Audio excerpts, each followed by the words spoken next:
Hello, friends. Today I'm going to talk about two topics. One is regarding contamination of food in India, and second is about traveling in India.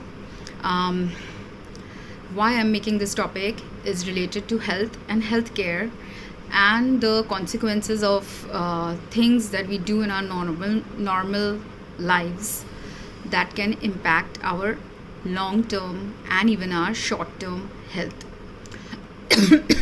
So, if you have seen my previous videos, I've talked about the fact that I have reached almost cancerous conditions regarding certain organ systems in my body because of different things that were happening to my health from having lived in US and in India, and from having done things in US and India that are part of the normal lifestyle in both these countries. So that's why I'm making this video, because most people living in US or even in India or anywhere else in the world have been doing very normal things that we were used to doing since childhood days, or we are exploring sometimes some certain new things that we see our friends doing and we wish to try it out.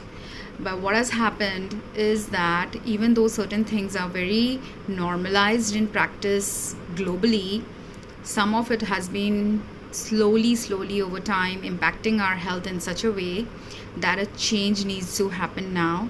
If people do not wish to have severe illnesses or debilitating illnesses, or if people wish to avoid having cancer or organ damage related health problems. And first of all, in order to prevent any of these future directions of poor health trajectory happening, one has to develop first the understanding of what are the things that are going wrong. If you don't have an understanding of what are the things that are going wrong with your own health or the health of any loved one that you know, how are you going to grasp that something wrong is happening? And if you don't have an understanding or grasping of why your health is impacted by a very normal activity, then you will not be forced to change, or you will not get towards thinking about changing some of the patterns that are harmful in your life. So that's why this video is more educational about some of my experiences that I had over time with my health, in order to give you a physical example of what happens, because there are biological and technical examples of all these things that I'm talking about in the medical literature, in the healthcare literature. I have myself been a pharmacy master's student in pharmacology, so I know in depth and I can give you actual articles about it. But if I give you an article, most people are not going to sit and enjoy reading a very heavy scientific literature based article. So but this is a common and very imminent global health crisis that has been going on ever since COVID started.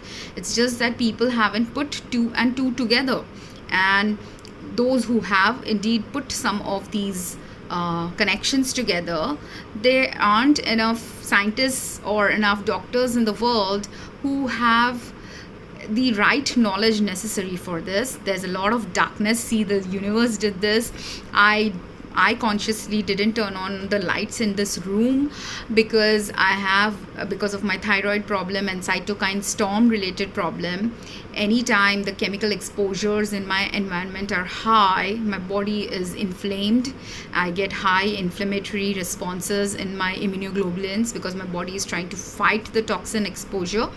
And because when my body gets really toxed out from any pesticides or any other chemicals in our water supply, I end up feeling so heated up that I have to either turn on the AC, and nowadays I've also started turning down the inside home fluorescent lights, because the radiation from the fluorescent lights are also increasing the inflammation. The heat in general in summertime is increasing the inflammation. Any of the plants and animals and humans who have been exposed to the chemicals in our environment, naturally our body starts producing an inflammatory response, increasing our body temperatures. So all of this means that and even the radiation from our phone is the other source that is increasing the heat levels on earth, and all of them combined during summertime is the reason why people fall sick during summers, or people fall sick when they are subjecting their body to a lot of intentional toxins or unintentional toxins. And which is why I'm making this video, because right now is summer vacation time in India. Many people are traveling around globally. It is also summer vacation time, is going to start in June or it might have already started in other countries as well. So the months of May to August are the times, or maybe even May to September are the times where I have seen people in US or people in India traveling a lot. They are also the festival times in India during September and October. So during these travel times, or times when people are celebrating a lot, there is an element to the travels and celebrations that can have an impact on our health. But people don't usually realize that impact on their health. And because my health is deteriorating, I have no other choice but to talk about it. Firstly, because I have the education to talk about it. Secondly, because I have the awareness to talk about it. If you don't have the education or the awareness, you cannot talk meaningfully about a topic that might be relevant to others. And this is definitely a relevant global topic.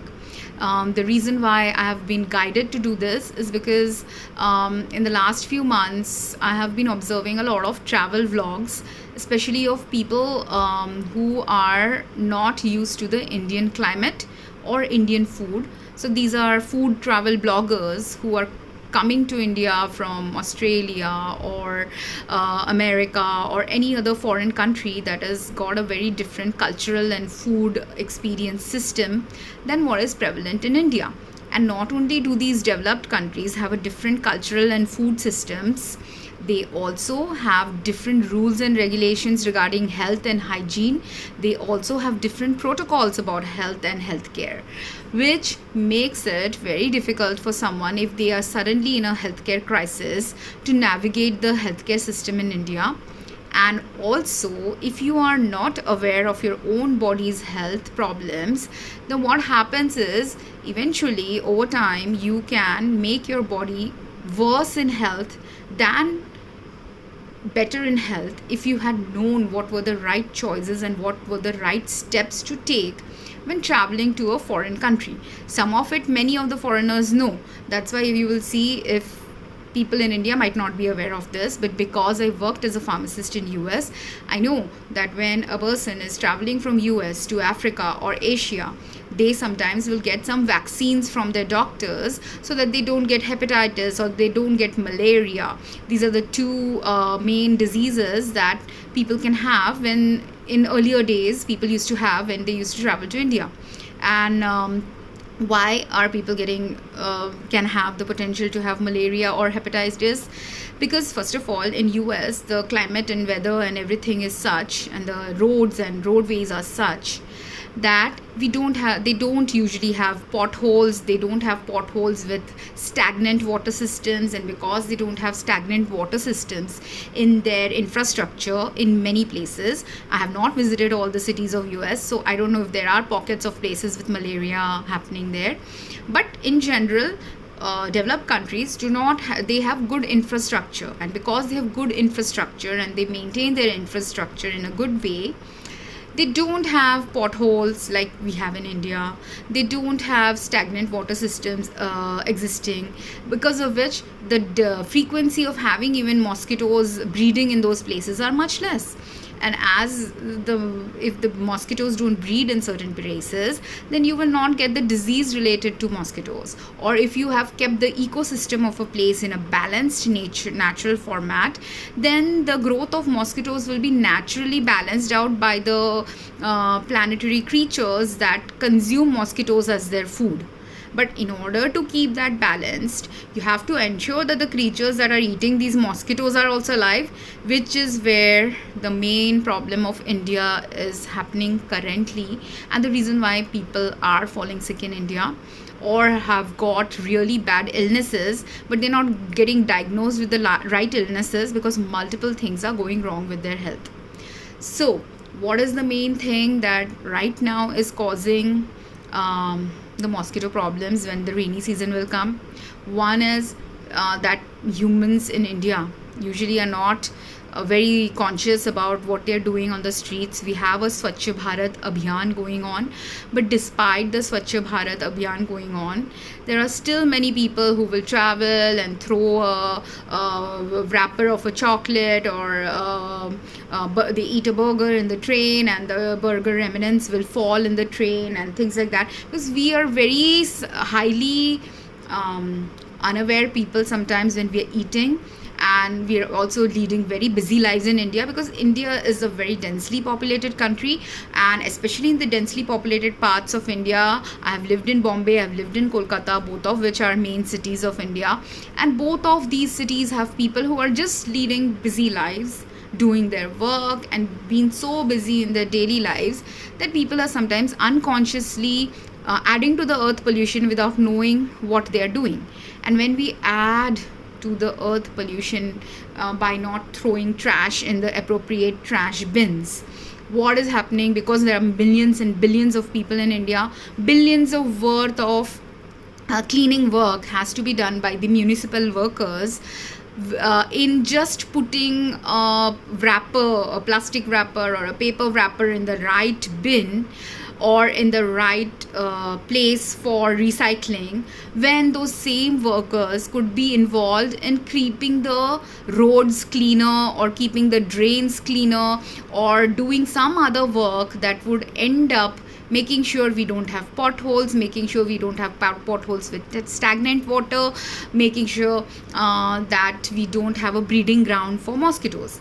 Then the second thing that is wrong with India is, in order to combat the mosquito problem, in order to combat the problem of rats going around in the societies, people start putting insecticides and pesticides very frequently. They also put insecticides and pesticides. The gardeners and farmers, they hate the insects and the bugs that are eating their leaves of their plants, such that they are putting insecticides and pesticides in their plants as well. But both of these things have already been studied to be extremely harmful for the health of the plants, for the health of the humans consuming the plants, for the health of the animals who will consume these plants. And then if you go and consume those animals, your body is just toxed out with pesticides from multiple sources. So is it important or is it not important that people start understanding why we need to stop using pesticides and insecticides in our daily lives? And if you're using a lot of pesticides and insecticides, first of all, some of those insects and pests are going to become drug resistant. It's the same kind of drug resistant that has led to bacterial infections being going the opposite direction. Instead of checking the bacterial infections via antibacterials, when overusage of antibacterial medication happened in US, there are hospitals and clinics and patients who are developing severe bacterial infections that are untreatable, and which is a problem because overusage of antibacterials in our environment and in our food and everything has happened in such a way. Why am I saying food? Because again, if there is a lot of antibacterial usage happening in a particular locality, what is happening? That antibacterial medicine which we are using, first of all, it is causing something within our body. But apart from what it is causing within our body, these medications will get excreted from our body, eliminated from our body. Its metabolites will be excreted and eliminated. They will eventually go in our water systems. And most of the world's water systems right now are polluted with tons of medications, tons of chemicals, with no one being aware that the amount of chemicals and chemical and medical contaminations in our water supply is such that it has polluted our earth. And that polluted area where a lot of antibacterial medications were being used, people were drinking that water was being used for raising plants and animals in that area, and then eventually again that medication is coming in your body. So your body is eventually like just been recycling antibacteria again and again and again from the various places where the antibacterial medication and its metabolites are there in our environment. And that's how you've developed a resistance, because all the bacteria in that area is continuously being exposed to the same chemicals. The bacteria in your gut is exposed to the same chemicals. So now the initial impact of the antibacterial medication to stop you from getting an infection goes away eventually over time, because you're continuously toxed out with that medication or its metabolite.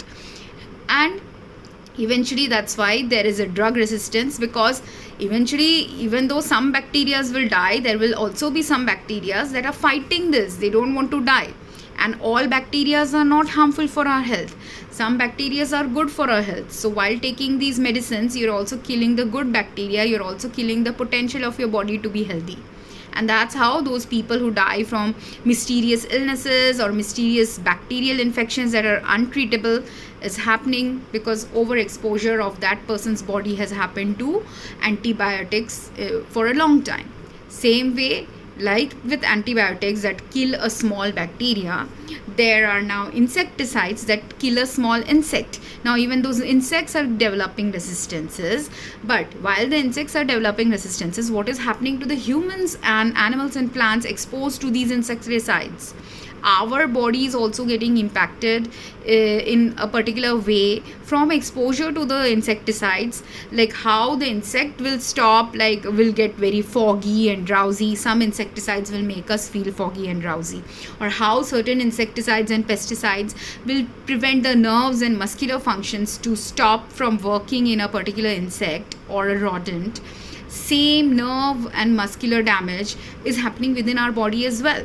And it is okay if once a year we got exposed to a insecticide or a pesticide, but that is not the case right now globally. In Mumbai, where I'm living, the insecticide and pesticide usage is extremely high. Societies sometimes choose to do every 3 months some pest control, or every year some pest control. Some individual houses might be doing some pest control. Some houses might be doing some construction or reconstruction related work, where again they spray insecticides so that in the corners of the walls and tiles there are no pests that are going to hide after they have finished the construction work. So that insecticide spraying is also happening. Then when apart from that, malls want to make sure insecticides and pesticides are sprayed so that their malls stay clean. Hotels want to ensure that. Trains want to ensure that.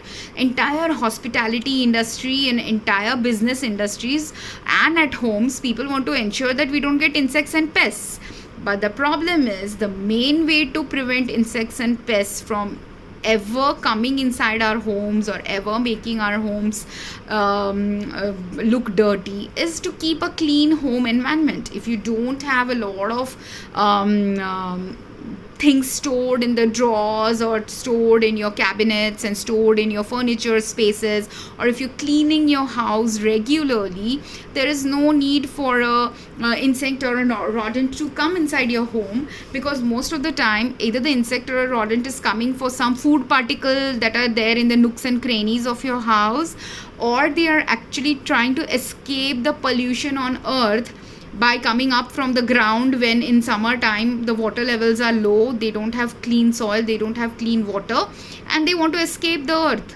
But instead of understanding why these insects who live under the earth, who live underneath inside the trees, or who live under who make holes in the ground and are happy and comfortable living in winter time underneath in the cool soil and cool and fresh water of the soil, those same insects are coming up, those same rats are coming up, because they don't have a choice. They don't have a place and a safe place where and a clean place where they can live. That's why they're coming up to pester you, because your homes might be cooler. Your homes might have, if some homes are really like insecticide and pesticide free, they might want to come and stay in your house. Okay, so sometimes these insects are actually our friends, but we don't understand it. I also never used to understand it. I have used a lot of insecticide and pesticide personally in my life when I used to live in US, and I felt sick because of it. And only 10 years later, even though I was a pharmacy student, I didn't realize until 10 years later when the same thing again started happening with me. Why? And in a worse way, because in India the exposure to insecticides and pesticides weren't just from home use, it has been happening from municipal use, society use, mall use. And because in malls, when I go to a mall to go and shop there or eat food there, the food is getting exposed to the insecticide and pesticide. And in India, this is why I'm making this video mainly for everyone in India and everyone who travels to India, everyone who eats food in India, everyone who wants to buy clothes in India, everyone who wants to sell food and sell clothes, that this is an important thing they have to understand. Every time a municipality or your mall or your train governing system or your home governing system like your mother or father wants to spray an insecticide in your home, in your society, in your building, in your train, in your car, in your home walls, in the hotel that you are living, every time it is getting sprayed, what happens to that spray of the insecticide that is coming in the air? Those who are directly standing there when insecticide is being sprayed, you're inhaling it, it is impacting primarily your lungs and then eventually your cardiovascular system. Those who are not standing while some insecticide is sprayed, who are walking around, even then they will still have an exposure. If in your neighboring area they are spraying and you're walking by that area and you're only walking for 5 minutes, even that 5 minutes of exposure is harmful to your lungs. Then not just lungs, it can be harmful even to your brains. That's why people are angrier or people are more foggy. The long COVID foggy symptom that is happening to people are not realizing the amount of chemicals they are inhaling daily in their lives that are causing their brain cells to become foggy. Because you're inhaling not just insecticides, I'm just talking right now about insecticides on this one, but there are many other chemicals people inhale regularly as part of their work or part of their home cleaning systems and other official things that involve cleaning, which is causing people to be sick. And people need to wake up as to why they are still sick, why do they have chronic fatigue, why do they have brain fog, why are they not able to function, why some people are either becoming too lethargic, and on the other side there are some people who are becoming too hyperactive, because some of these chemicals also release chemicals in your brain that will make you hyperactive, that will make you anxious, angry, agitated.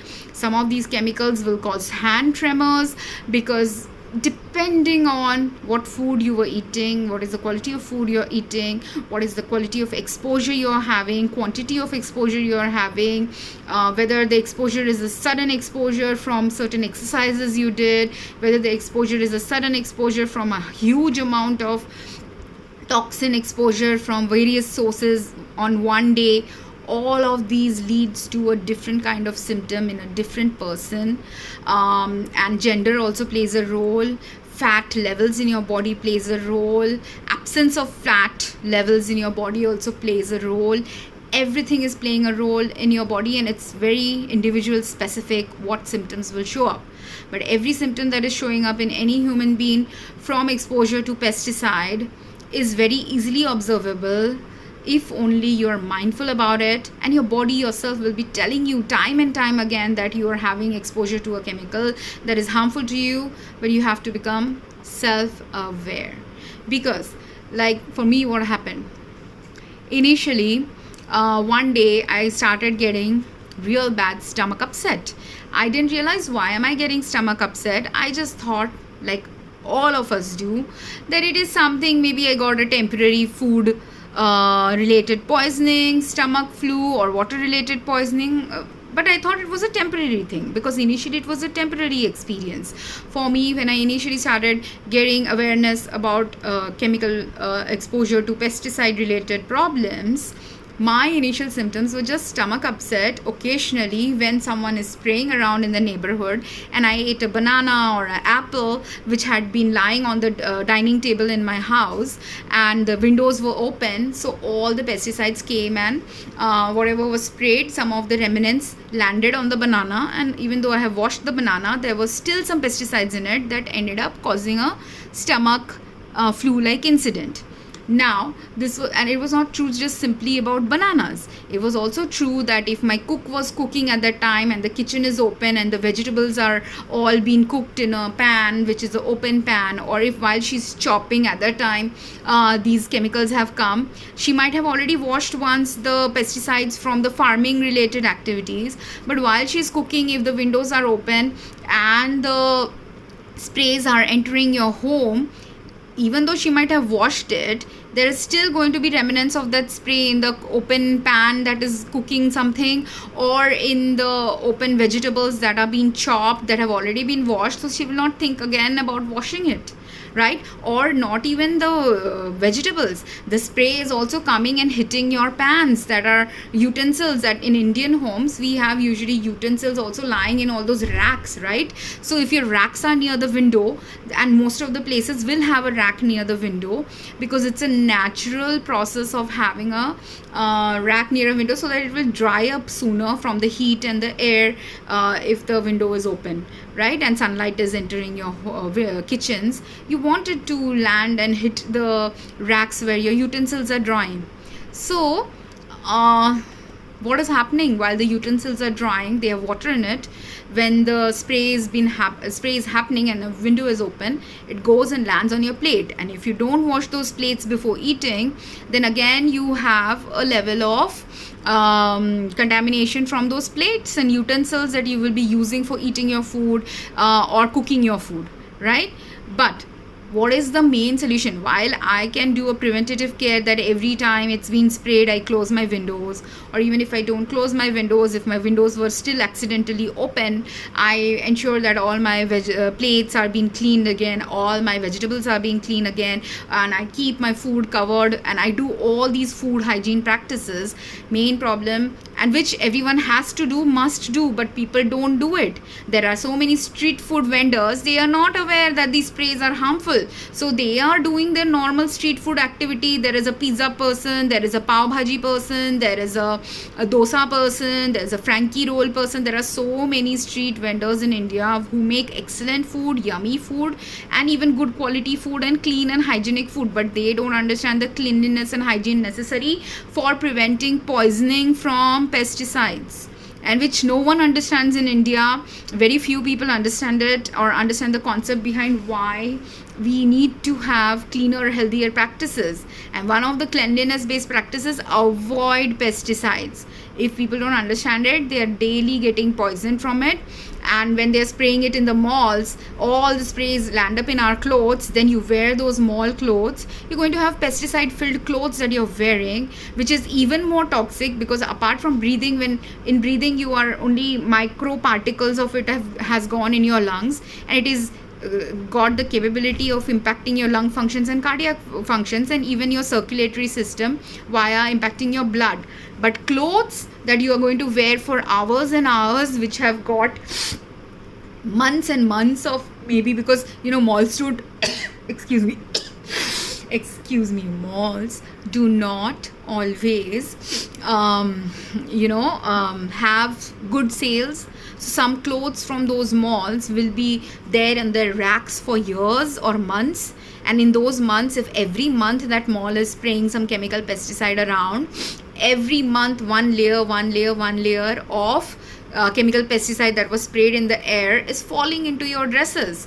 And those dresses that you're buying, then after buying it from the mall, very rarely people wash those dresses. But even if you wash those dresses, where is that chemical going? That pesticide is going to go into your water systems. So every time you are using your pesticide, any place is using a pesticide, every source from where you're getting pesticides in your clothes and in your food, you are adding one layer of toxicity to earth. So how will you have clean earth when every time, every choice you make about using pesticide is making the earth uncleaner day by day, choice by choice of using a chemical that is actually not needed also by us? What is needed is our understanding of why pests are existing in a particular place, for businesses, there is a business understanding that is needed.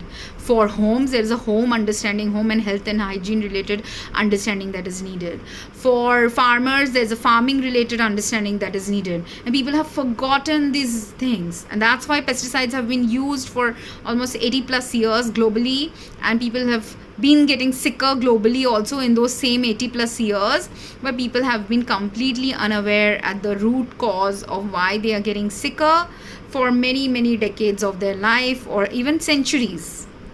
Okay, so that about pesticides. Now let's talk about the pesticides that are being used and we are getting exposed when it is there in your clothes. These clothes you're wearing for 12 hours even, and some of these pesticides are not easily washable from your clothes. So even if you wash them using detergents and all that, sometimes they will still stick onto your clothes, or the toxic detergents that you use to wash them, sometimes the detergents plus the pesticide together will be getting adsorbed from your skin.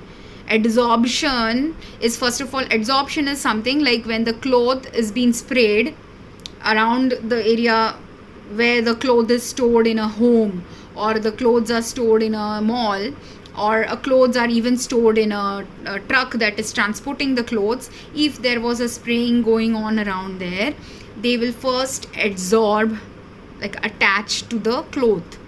And from adsorption means it is attaching to the surface area of the cloth. What is absorption? Absorption means from these clothes where the pesticides are attached to the clothes, it will finally get absorbed by our body. Why? Because pesticides are usually lipophilic, fat soluble, and some of them are also hydrophilic, water soluble. So the water solubility or the fat solubility of the pesticide will make it get drawn into your body because you sweat, or get drawn into your body because we have fat cells in our body and skin. And we in India, there is if you are the pollution levels are such that our skin cannot take the pollution of Indian atmosphere. That's why many of us in India have very oily and sweaty skin. So this oil and sweat that is pouring out from our pores happens because of the pollution in India, and that same pollution is also the cause of these oil and porous sweat that is coming out, helping in absorbing again back all the chemicals from the environment, like these pesticides, into our body. And when it goes into our body, when it's absorbed into our body via our porous skin, then what happens? It goes inside the circulatory system, it spoils our, that's why many people have a lot of anemia related diseases and blood borne disorders that are like blood cancers, that can be other blood and bone related cancers, because blood and bone are interconnected in a biochemical pathway. I myself have forgotten the biochemical pathway, even though I have studied it once or twice in my schooling days, but it is interconnected. Okay, and I can talk about it next time maybe, but these are the diseases that I have been suffering from. I have almost reached bone cancer levels, I've almost reached blood cancer levels, I've almost reached thyroid cancer levels. For the thyroid cancer, luckily some preventative care that I have done has caused me to revert the thyroid cancer, but the blood and bone cancer I cannot revert unless globally people stop using pesticides. I have stopped using pesticides in my house, but if my family doesn't stop using it, I still get exposed to it. If my society doesn't stop using it, I still get exposed to it. If the malls and trains that I'm traveling don't stop using it, I will still get exposed to it, and many other people are getting exposed to it, that's why failing in their health. It's just that they don't understand that their health is failing. They're just thinking this is a normal thing, and they're continuing on and on. When one fine day, like me, initially it was just stomach upset, but 5 years down the line, the stomach upset had transitioned to flu-like symptoms and allergy-like symptoms. Then not 5, like slowly over time, I was getting flu-like symptoms when being in India. And mind you, my health history is that for 22 years I lived in India, for 13 years I lived in US, and would travel to India occasionally, And when I was occasionally traveling, just coming to India for 3 weeks or 4 weeks, very rarely would the pollution in India impact my health, unless I went to really polluted places of Kolkata or really polluted places of Bombay and travel there for 2 hours. Then in that polluted area, I would suddenly fall sick. And I will have something like flu-like symptoms. So I would take, the doctors would give me the normal flu medicines, and I would be okay within a week. Now my body would be restored. I would leave India and nothing would happen to me. But the people who are continuing living in India, like my brother, like my dad, something has been happening to their health. It's just that they are not aware that the symptoms they are experiencing are coming from the pesticide and other chemical pollutants in India. That impacts their food, that impacts their water, that impacts their air. And one of them has cancer. He got recovered from cancer for 10 years. But his cancer is coming back again. Only because the level of exposure to the toxins have increased now in the 10 years since he had cancer the first time. Right? And same thing with my brother's health. He also has many health conditions that is going on. He's just unaware about his health, and one fine day when he will be aware, by then it might either be too late, or they might be in stages of their disease that will be untreatable. Which is true of many Indians right now, not just Indians. Now that the healthcare blog people that I am seeing, not healthcare blog, travel blog people that I have seen so far, who are traveling from US or traveling from Europe, who are traveling from Australia or any other non-Indian country, who are not used to the Indian food system or how the Indian environment or anything. For a while their health will be okay, because their body has the immune system to fight any toxin which is minorly happening to them. But any day their body has exposure to a lot of toxins from the air, water, food, bedding, the traveling that they are doing, and the exposure from the upholstery related chemicals, upholstery cleansing related chemicals, everything impacts their health. If they are just traveling to India for a few weeks or a few months, their health might be okay. But there are some of these vloggers who love vlogging, who love eating food, who love exploring different countries and cultures, who stay in India for months and years. And if they are staying in India for months and years, they have to follow the protocol for their long term